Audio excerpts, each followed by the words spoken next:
নমস্কার বন্ধুরা, আমাদের চ্যানেলে আপনাদের সবাইকে স্বাগত জানাই। আমাদের যাত্রা হলো শুরু। এবার আমাদের যাত্রার মাত্রাটা একটু অন্যরকম, কেননা বাইরের তাপমাত্রা যেভাবে বৃদ্ধি পাচ্ছে, সেই তাপমাত্রা বৃদ্ধির সাথে সাথে আমাদের এবারের গন্তব্য ভারতের দ্বিতীয় সর্ববৃহৎ ম্যানগ্রোভ ফরেস্ট। বুঝতেই পারছেন আমরা কোন জঙ্গলের কথা বলছি। আমাদের প্রথম গন্তব্য হবে শালিমার স্টেশন। সেখান থেকে আমরা ধরবো ধৌলি এক্সপ্রেস এবং সোজা নামবো ভদ্রক। এসছি আমরা মেরা প্যার শালিমার।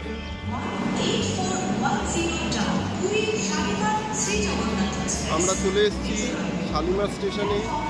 এখান থেকে আমরা শালিমার পুরী ধৌলি এক্সপ্রেস ধরবো এবং নামবো ভদ্রক স্টেশন।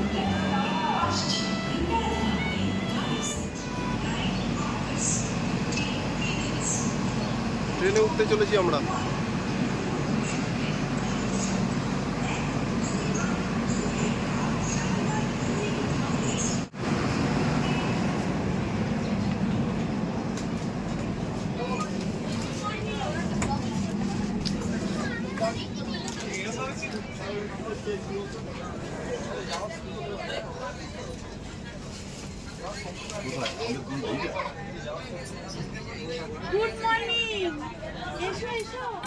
আমাদের ট্রেন শালিমার থেকে ছাড়লো ঠিক 9টা 15 মিনিটে। এর পরবর্তী স্টেশন সাঁতরাগাছি।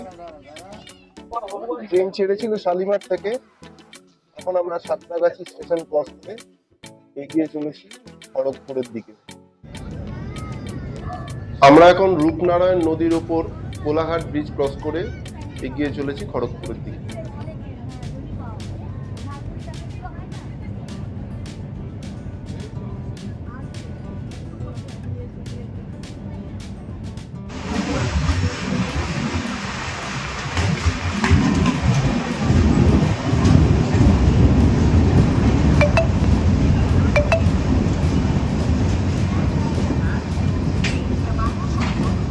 খড়গপুর স্টেশন ছেড়ে আমরা এগিয়ে চলেছি এখন ভদ্রকের দিকে।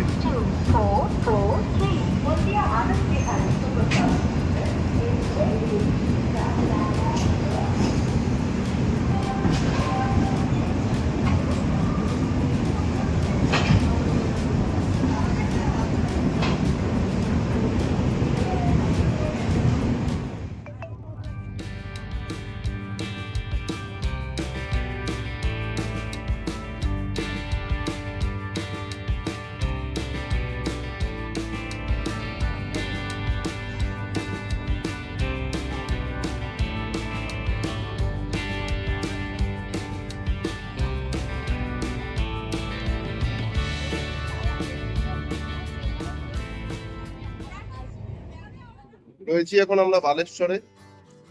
কিছুক্ষণ আগে ট্রেন এসে পৌঁছেছে। বেশিক্ষণের জার্নি নয়, এরপরে আমরা চলে যাব ভদ্রকের দিকে। ট্রেন বালাসোর ছেড়ে দিয়েছে, এরপর আমরা ভদ্রকের দিকে এগিয়ে চলেছি। আমরা যে জায়গাটা দিয়ে যাচ্ছি সেই জায়গাটা হচ্ছে বাহানাগা বাজার, যেখানে করমণ্ডলের অ্যাক্সিডেন্টটা হয়েছিল। জানি না সেই ধ্বংসস্তূপ এখন রয়েছে কিনা, যদি থাকে চেষ্টা করবো দেখার। পৌঁছে গেলাম আমরা ভদ্রক। এখান থেকে রিসর্টের গাড়ি আসবে আমাদেরকে পিক করতে। আমরা এরপরে চলে যাব ভিতরকণিকার রিসর্টে। এখন স্টেশন থেকে বেরোবো আমরা। গাড়ি এখানে ওয়েট করছে আমাদের জন্য, কিন্তু এখন দুপুর 2:15 বাজে। গরম কিন্তু কোনো রকমের নরম মনোভাব প্রকাশ করছে না আমাদের জন্য। ঠিক আছে, আমরাও চালিয়ে যাচ্ছি লড়াই। চলো দেখা যাক, কিন্তু ঘোরাটা খুবই ইম্পর্টেন্ট। আমাদের গাড়ি চলে এসছে। এখন আমরা লাঞ্চ করব কোনো একটা জায়গায়, রেস্টুরেন্টে। তারপরে সোজা যাব সেন্ট কেভিন্স। এই রেস্টুরেন্টটায় আমরা একটু লাঞ্চ করে নেব তাড়াতাড়ি, তারপরে এগিয়ে যাব ভিতরকণিকা ফরেস্টের দিকে।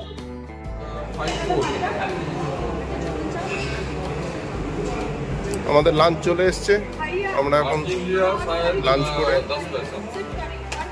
আবার বেরিয়ে পড়বো। ভদ্রক স্টেশন থেকে এখন আমরা যাচ্ছি জয়নগর ঘাট, যেটা দূরত্ব প্রায় 70 কিলোমিটার এবং যেতে লাগে 1 ঘন্টা 45 মিনিট মতো। ওখান থেকে আমরা নৌকো পার হয়ে খোলা নামক একটি জায়গাতে যাব, যেটি ব্রাহ্মণী নদীর ওই পাড়ে অবস্থিত এবং সেখানেই আমাদের রিসর্ট। এই রিসর্টে যাওয়ার জন্য মানে গাড়ি নিয়েও যাওয়া যায়, কিন্তু তাতে আরো 50 কিলোমিটার মতো দূর পড়ে। সেই জন্যই আমরা সিদ্ধান্ত নিলাম যে আমরা নৌকা পার হয়ে রিসর্টে পৌঁছে যাব। চলে এলাম আমরা খোলার সামনে। এই জায়গাটাকে বলে জয়নগর ঘাট। জয়নগর ঘাট থেকে নৌকো পার হয়ে আমরা আমাদের রিসর্টে যাব।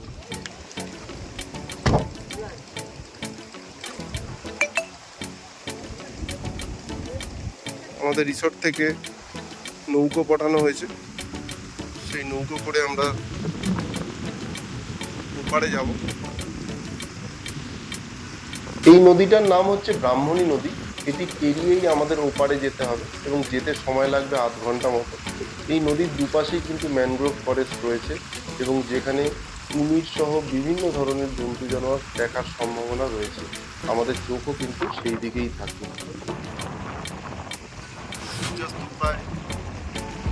সময় চলে এসেছে, ভীষণ সুন্দর প্রাকৃতিক পরিবেশ।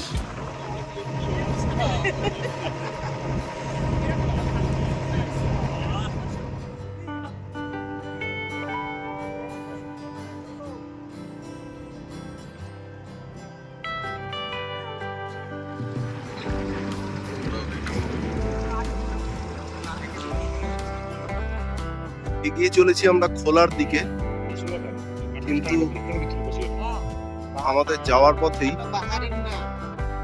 দেখা হয়ে গেল এনার সাথে।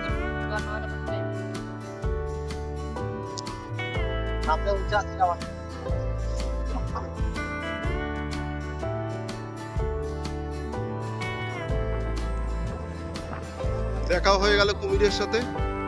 এবার আমরা রিসর্টের পথে এগিয়ে চলেছি। চলে এলাম আমরা খোলাতে। এখানে আমরা বোট থেকে নামবো। এটাই কিন্তু ভিতরকণিকার এন্ট্রি পয়েন্ট। এসে গিয়েছি আমরা ভিতরকণিকা বোটিং পয়েন্টে। এখান থেকে আমরা রিসর্টের দিকে এগিয়ে যাব। রিসর্ট থেকে আমাদের জন্য এখানে অটো পাঠানো হয়েছে, সেই অটো আমরা ধরবো এবং 5 থেকে 7 মিনিটের মধ্যে আমরা পৌঁছাবো আমাদের রিসর্টে।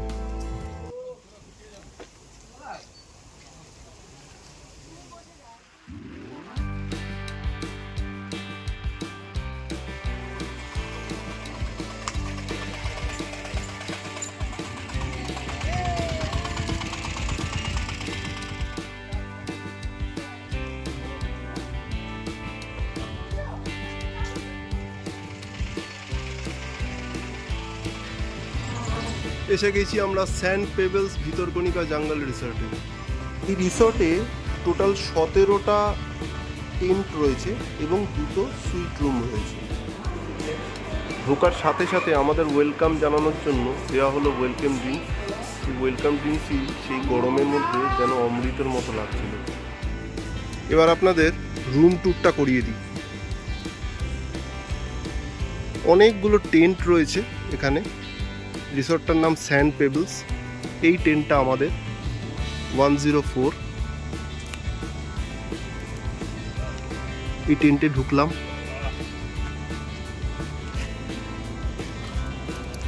প্রতি কটা টেন্টই এসি টেন্ট এবং যথেষ্ট স্পেসিয়াস। একটা ডাবল বেড রয়েছে, একটা সিঙ্গেল বেড রয়েছে। কি হলো?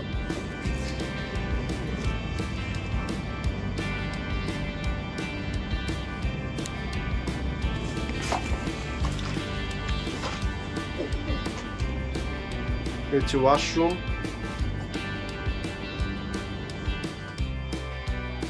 এই রিসর্টের রেস্তোরাঁটাও খুব সুন্দর, ছোট্ট বাট খুব সুন্দরভাবে ডেকোরেটেড।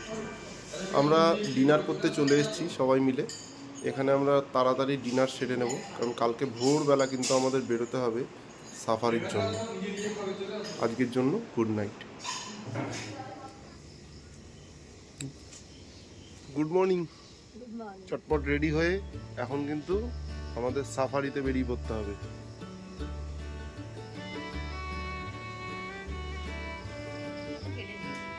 সকালবেলা রিসোর্টটাকে কিন্তু খুব সুন্দর লাগছিল, এত গ্রিনারি, তার সাথে একটা ছোট্ট পুকুর রয়েছে, যে পুকুরে কিন্তু রাজহাঁস ঘুরে বেড়ায়।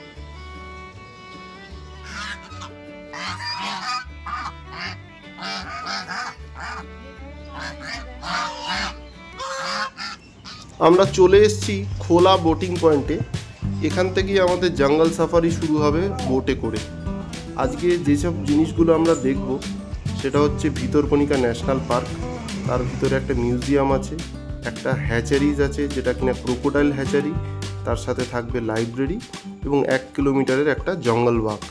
আমরা শুরু করব হচ্ছে এই বোটিং পয়েন্ট থেকে। আমাদের সঙ্গী সাথীরা সব চলে এসছে। এখন ভোর 6:30 বাজে। যত ভোর ভোর শুরু করা যায় ততই কিন্তু অ্যানিমেল দেখার সম্ভাবনা বেশি থাকে, তাই জন্য আমরা একটু ভোর ভোর শুরু করেছি। দেখা যাক আজকে আমাদের ভাগ্যে কোন কোন অ্যানিমেল অপেক্ষা করছে। আমরা ভাটার সময় দেখি বেরিয়েছি, কেননা ভাটার সময়তে নদীর পাড়ে জল থাকে না এবং কুমির নদীর পাড়ে দেখতে পাওয়া যায়। বুঝতেই পারিনি যাত্রা শুরু 2 মিনিটের মধ্যেই আমরা কুমির দেখতে পাবো। একটি বড় সল্ট ওয়াটার ক্রোকোডাইল আমাদের নৌকোর সামনে চলে এসেছিল এবং সে সাঁতার কেটে চলেছে মনের আনন্দে। সবে আমাদের সাফারি শুরু হয়েছে, তার মধ্যেই এত কাছ থেকে এত বড় একটা কুমির দেখতে পাবো সত্যি ভাবতে পারিনি। সাফারির আরও অনেকটা পথ কিন্তু বাকি রয়েছে। আশা করছি অনেক ওয়াইল্ড লাইফ সাইটিং হবে। এর সাথে আমরা দেখব Bhitarkanika national park, crocodile hatcheries এবং আরও অনেক কিছু, এবং কিছু অফবিট জায়গারও সন্ধান দেব আপনাদের। কিন্তু এই টোটাল ট্যুরটা একটা ভিডিওতে করতে গেলে ভিডিওটা অনেক লম্বা হয়ে যাবে, তাই ফার্স্ট এপিসোডটা এখানেই শেষ করছি। এক্সাইটিং সেকেন্ড এপিসোডটা দেখতে আমাদের চ্যানেলে চোখ রাখুন, এবং ভ্রমণ সংক্রান্ত এই ধরনের ভিডিও আরও দেখতে আমাদের চ্যানেলটিকে সাবস্ক্রাইব করুন এবং বেল আইকন প্রেস করে সঙ্গে থাকুন।